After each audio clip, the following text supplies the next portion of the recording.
Coming up in the morning edition. These meetings will continue over the course of the next several months. Efforts underway to have the Bahamas removed from the European Union's blacklist. Also, substantial amount of the funding for the new court complex can be raised outside the public purse. Moving towards a new Supreme Court complex, and we really show the way that we can compete and fight. Buddy Hield leaving it all on the court. We have those stories and much more when the morning edition comes right back.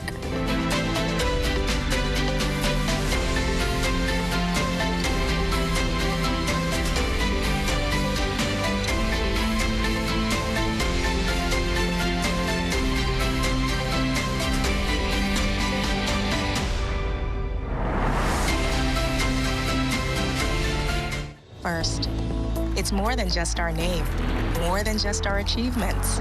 It's our nature, and it's where we put our customers. At Bahamas First, we've refreshed our look, but our nature remains the same. We design insurance solutions that protect our customers from life's uncertainties, whatever they may be. We equip you for the future so that you can recover stronger. Bahamas First, what's first for you comes first for us.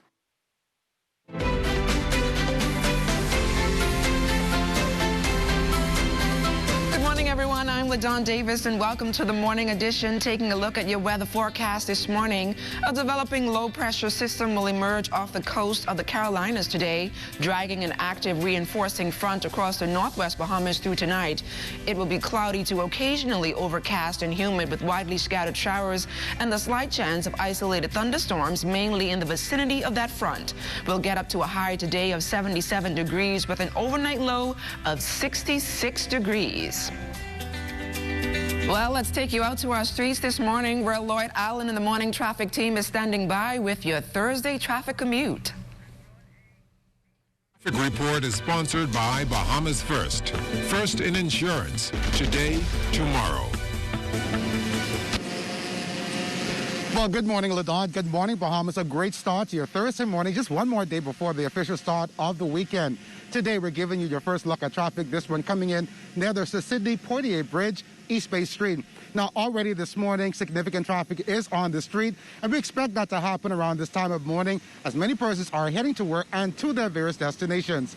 Today, we're also joined by Corporal Patrick Kemp from the Royal Bahamas Police Force Traffic Division, giving us a look at traffic developments over the past 24-hour period. Good morning, Mr. Lloyd, and good morning, Bahamas. Within the last 24 hours or so, we have had some 5 accidents. 3 of those would have been minor, 2 hit-and-run accidents. We're happy to say that we haven't had any accidents of late that involved injury within the last 24 hours. And then briefly, before we conclude this morning, tell us why, again, our police here this morning in this area ensuring that motorists drive within the speed limit. Well, our commissioner is very concerned and cares about the public and road safety of the citizens of New Providence and throughout the Bahamas. And in keeping up with his policing plan, we are ready to do and go above and beyond in exercising and enforcing these traffic laws. What's the speed limit again? It's 25 miles per hour, and you will notice that throughout the streets of New Providence, you will see, if persons are paying attention, you will see a very huge circle, red circle, with a 25 miles per hour printed on the inside.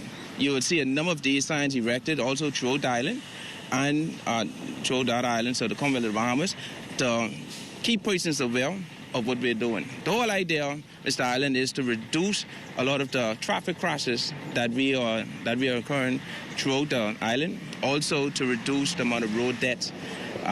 There are a lot of persons who are excessively speeding, and our whole objective is to minimize and bring that to a stop if possible. Well, thank you so much, Officer Camp, for that update. And, of course, this has been your first look at traffic for the morning edition. Lloyd Allen, ZNS Network News. Off the top this morning, Attorney General Senator the Honorable Carl Bethel providing an update on strides made by the government to have the Bahamas removed from the European Union's blacklist. His comments came during the opening of the legal year on Wednesday. With the very able and expert assistance of Her Excellency Maria O'Brien, the Ambassador to Brussels, to date, we have held bilateral Zoom meetings with ministers and senior justice officials in Germany, right now holding the presidency of the FATF and possibly the most powerful country in the European Union at the moment, Italy, Cyprus, Slovenia, Hungary, Finland, the Czech Republic, and the Netherlands. And these meetings will continue over the course of the next several months. The head of the judiciary in the country, Chief Justice Sir Brian Moree, applauding the move by the government to build a new Supreme Court complex. A new legal facility is expected to be built on the site of the old post office on East Hill Street, where demolition of the current structure is now underway. In his address during the opening of the legal year yesterday, the Chief Justice noted that while the current financial climate is challenging as a result of the COVID-19 pandemic, a new court complex is pivotal to the proper administration of justice in this country. As until that occurs, we will continue to spend money on substantial, substandard buildings to make them barely habitable, which buildings were never in fact designed or intended in the first place to be used as courtrooms. Frankly, it is a false economy to continue this ad hoc approach to providing the physical infrastructure for the courts. We are cognizant of the serious and grave financial constraints on public spending caused by the pandemic. But our expectation is that a substantial amount of the funding for the new court complex can be raised outside the public purse.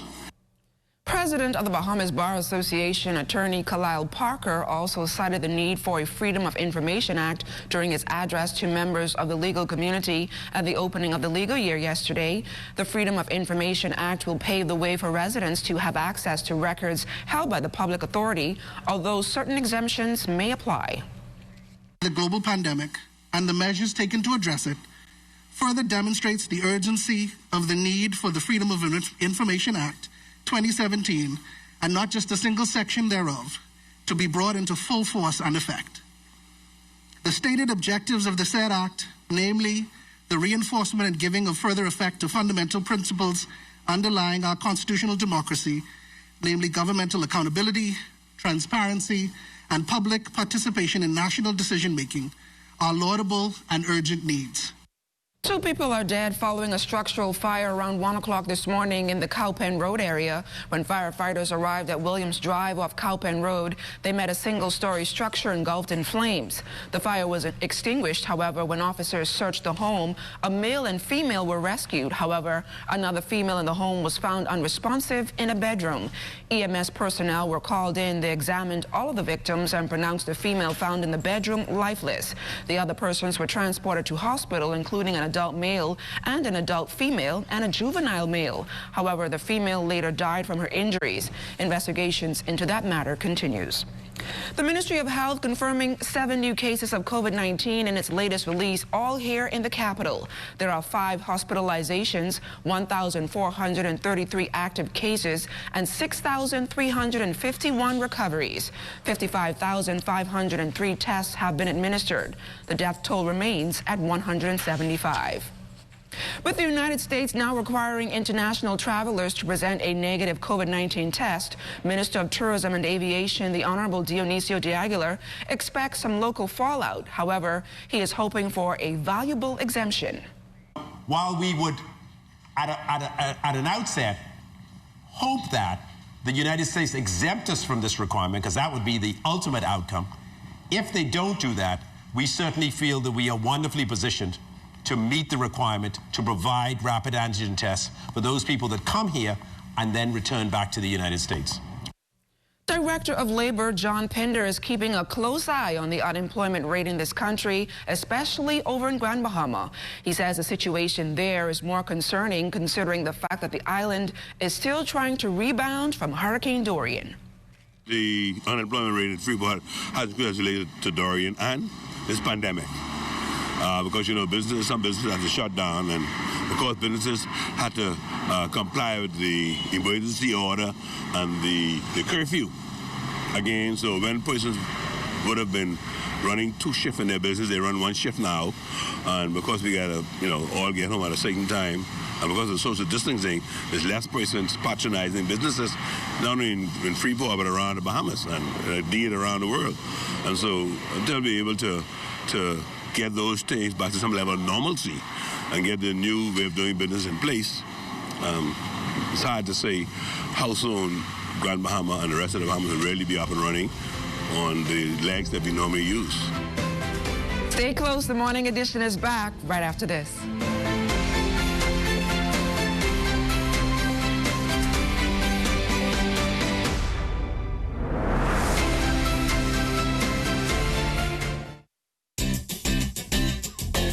Explore the world of agriculture with us. Join me, your host, Carla Palmer, for continued adventures in agriculture and the marine environment as we head into Season 2 of the program, Agriculture Now. That's Agriculture Now, moving to a new date and time, Wednesdays at 8 p.m. and Saturdays at 9 a.m., right here on the ZNS Television Network.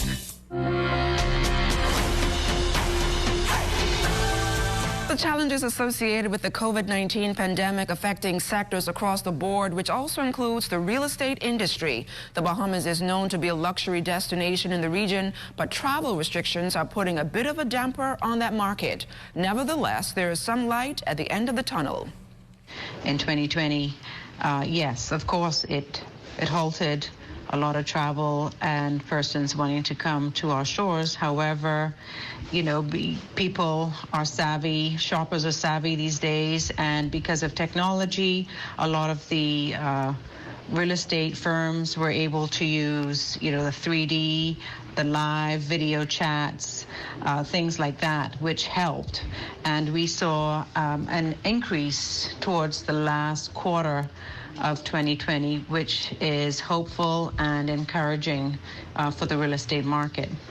And I feel the projections for 2021 are promising. You know, with everything, it takes time to come out of a pandemic like we have never experienced. The International Development Bank partnering with the Ministries of National Security and Labor to offer 750 at-risk young adults a 6-week training course at the University of the Bahamas. UB's Vice President of Academic Affairs, Maria Woodside-Ariake, says the training sessions use face-to-face and virtual platforms and is being conducive or conducted in 5 3-hour sessions each week. To assist the students within this program, University of the Bahamas will not only provide mathematics and English language courses at 4 different levels, we're also going to make available the resources of our counseling department to speak to the young people and to help them to manage emotional, behavior, intellectual challenges, and talk to them on items such as developing meaningful relationships, discussing family challenges, how to deal with stress, anxiety, depression, anger management, and other social psychological problems that negatively impact persons. How important is your learning management system in a post-COVID environment? Well, Lloyd Allen explores the ins and outs of what parents and teachers need to know in managing a 21st century student in part 2 of our virtual education series. Obviously, an LMS will naturally appeal to those auditory and kinesthetic learners. We've heard lots of talk since COVID restrictions about learning management systems, what it is and what it's not. But according to Director of Academic Affairs at Genesis Academy, Dr. Lyric Knowles, when all is said and done, a successful LMS always connects students with the information that speaks to them. Our LMS allows us to translate our lessons into different languages, so students who are what we call ELL students had an easy transition in that way. The inclusion of videos and things like that, which became very prominent. We found that partnering with a lot of local organizations and worldwide organizations for virtual field trips and things became available, and we really had to shift like that. Specifically for kinesthetic learners, Dr. Knowles adds a special effort was made. Designing activities where students will have the tools that they need to actively get involved in the learning process. So touching, manipulating objects, being able to create lessons that have those students to be able to get involved in those ways as well as the design of project-based and problem-based learning projects. She says for the 225 students, there are several LMS platforms operating simultaneously for each grade level. So at the kindergarten level, we use Khan Academy kits. At the elementary level, we use what we call Think Central, and we also use Schoology. And at the high school level, we use our learning management system, Ignitia, which is our main system. And as the system has worked well since its inception, Knowles offers this advice to schools or parents still in search of the right LMS for their child. There comes times where we have to customize information for Bahamian students. And so customization is a main thing that I look for in an LMS system. For the Morning Edition, Lloyd Allen, ZNS Network News. A veteran educator on the island of Andros has dedicated many years of his life to imparting the knowledge of farming and why it's so important to feed ourselves, especially in crucial times like COVID-19. He revealed to the Morning Edition that while the pandemic has dealt a blow to many around the world, he remains hopeful that business for budding and veteran farmers will continue to grow. Cabbage, tomatoes, and sweet potatoes were in abundance on the island of North Andros, and farming was ripe for the picking. That's until COVID-19 came and crushed the industry on that island. Agricultural educator at the North Andros High School, Rai Badu, says the farmers market has been slow to a crawl due to the pandemic and has crippled the bottom lines of farmers who have been making an honest living from the industry for years. Was had to scale back on production because we don't have a ready market for produce. The packing house cannot handle the amount of stuff that we normally produce. And for instance, during the Christmas break, they were unable to take any produce from any farmers because the boat schedule did not coincide with farmers' ability to produce stuff in time to catch the packing house. So for 3 weeks, produce did not go to the packing house, and stuff like watermelon, cucumber, and zucchini, they all had to spoil in the farm. But Badu says despite the pandemic, the school continues to expand its agricultural program for about 50 students. He remains hopeful, though, that these students will be what the industry needs to keep it alive. Production had to come to a standstill. School closed on the 12th, and we had fields of tomatoes, cabbages, onions, squash, cucumber in the field, and classes came to abrupt end. Hotels were closed, and we couldn't even harvest them. We had to leave them in the field. So this year, what we are doing, we cut back on the amount of production we have embarked on, and we are planting stuff that can be used for the local consumers, especially Andros and as far as maybe as Nassau. But while the challenges for farmers continue to mount, Badu says the closures of schools, hotels, and businesses had a lot to do with the cutting back of produce, which resulted in thousands of dollars in losses. We are embarking on intensive agriculture, producing healthy food and to some extent organic food for the local market. Some of the produce go to Nassau by private wholesalers and vendors at Gladstone Road. But over the years, we have been a force to be reckoned with. We used to supply hotels like Malia, business operations like BFS, and other hotels and supermarkets in Nassau. The Agri Unit have been a contributing entity to many projects at the school. Stay close, we've got more right after this. You're watching The Morning Edition.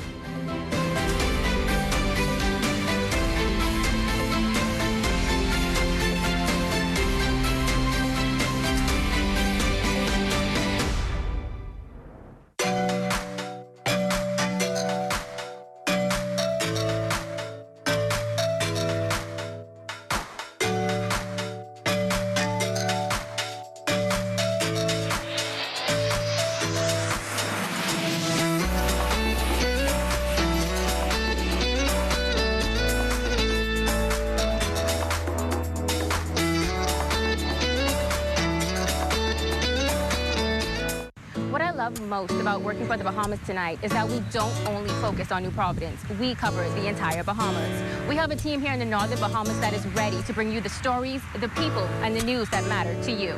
From point A to Z, from covering hurricanes to elections and everything in between.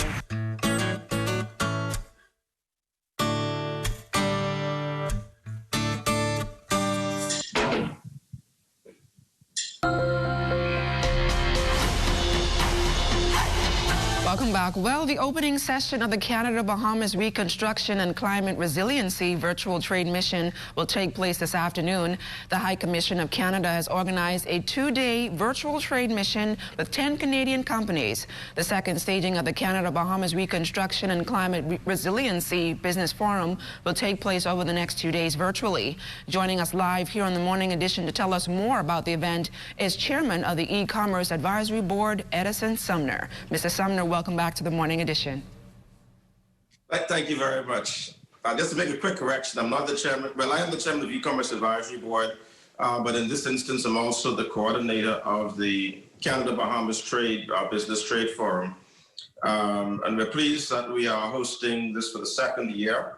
I've been engaged by the Canadian government to pull together a number of Bahamian enterprises, and we've got about 10 Canadian businesses who are also going to be involved in this forum this afternoon, as well as most of tomorrow. And we're pleased also that the Canadian High Commissioner designate is also going to be participating in these meetings today.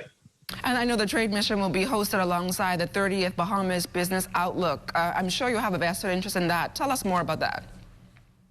Yes, well, last year we were fortunate and we partnered with the Councillors Limited for the Business Outlook, where we had the High Commissioner at that time was the keynote speaker. This year we decided to partner with them again. And again, we have the new High Commissioner designate for Canada who will be presenting at the forum this morning.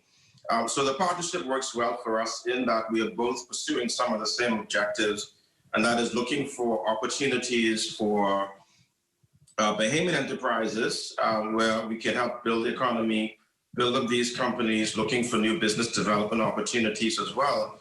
So we found that the partnership actually works very well for us. And the fact that that the High Commission saw the value in having the High Commissioner actually participate in the Business Outlook sessions speaks volumes to the level of partnership and friendship that exists between Canada and the Bahamas, and especially that we are seeing that the role of expanding private sector partnerships between Canadian enterprises and Bahamian enterprises also speaks to the future of business development, particularly in the private sector, between Canadian and Bahamian enterprises.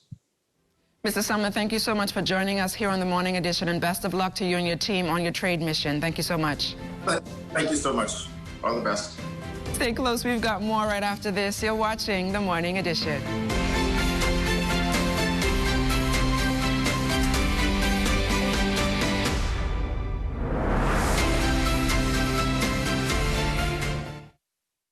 Hey, have you heard? ZNS is everywhere you are when you download the new ZNS app. Whether you're on the move or just kicking back. Miss something on the news? It's there.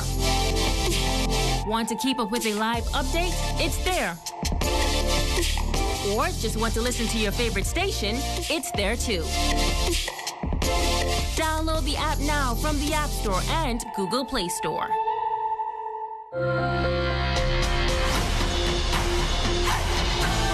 Buddy Hield and the Sacramento Kings playing the Portland Trailblazers for the second time in 5 nights. After a bad loss on Saturday night, last night's game was much closer, but the Kings still came out on the losing end, going down 132 to 126. Buddy finished up with 26 points. No, I didn't make shots in the last 5 minutes when my teammates need me, but other than that, I think that I shot the ball pretty well tonight, but, still not satisfied the way how we end up on the losing side. We got a lot of things we can fix, so they have a lot of good the two guards, is as much as we can say that, only 2 guys going to score. We know they're going to score, but they're good, they're crafty, and and they want one or two of the best guards, combo guards in the league. So it's a tough matchup, but we really show the way that we can compete and fight. DeAndre Ayton and the Phoenix Suns were also supposed to play last evening, but that game against the Atlanta Hawks was postponed because of COVID-19 contact tracing. The Suns played the Washington Wizards on Monday, and the Wizards have multiple positive tests on their roster. As of yesterday afternoon, the Suns did not have anyone out with the virus. Jonathan McFall and the Shawin University Hawks men's basketball team got their season off to a winning start last evening, taking down Barton College 95-65. McFall finished the game with 16 points and 8 rebounds. The Hawks play their second game of the season tomorrow night against North Greenville. Bahamian Omar Francis making a name for himself in professional wrestling, known to the wider wrestling public by his moniker Omar Amir. Francis won the Ohio Valley World Heavyweight Championship last weekend. Francis says this gives him even more confidence now to represent himself and the Bahamas at the highest level. I wear those colors with pride. I made sure to incorporate them into my gear. Like you said, my finishing move is Island Time. I show the Bahamas off in any way I possibly can. And, I've had experience, representing the Bahamas on a big stage. I was formerly a model, worked with Olin Shaw Models and Talents, did a lot of international shows, supermodel of the Bahamas. So I've always taken great pride in representing the Bahamas, in the best way I possibly could at all times. And, showing the world that Bahamians we can thrive in any industry in this world. Stay close, we've got more right after this. You're watching The Morning Edition.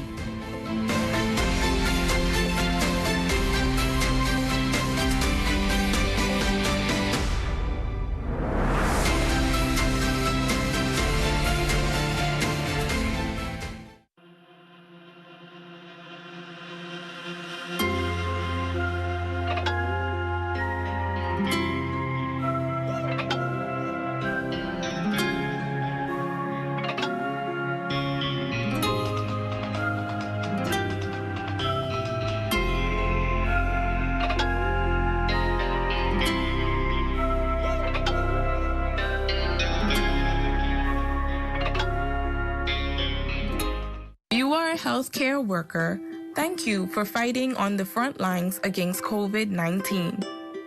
It is normal to feel stressed when taking care of others who don't feel well. But remember to take care of yourself.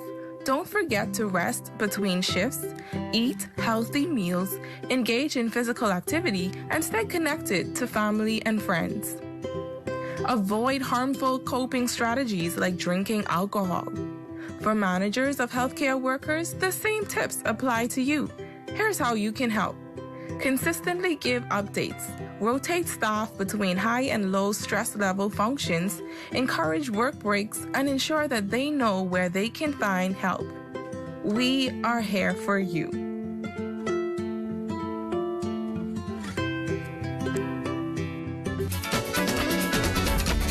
And that's a wrap for us this morning. For the entire morning team, I'm LaDawn Davis. Make it a great day, everyone. Oh, just me and you. What we can do. One for two. I got it up. Go smooth. It down like Sally Sue. Oh, just me and you. What we can do. One for two. I text this girl. She texts me back. She says she ready for some of that. I say, what you talking about? You know. She stopped the show. Well, let's go. I pick her up. Round 9 o'clock. We head down.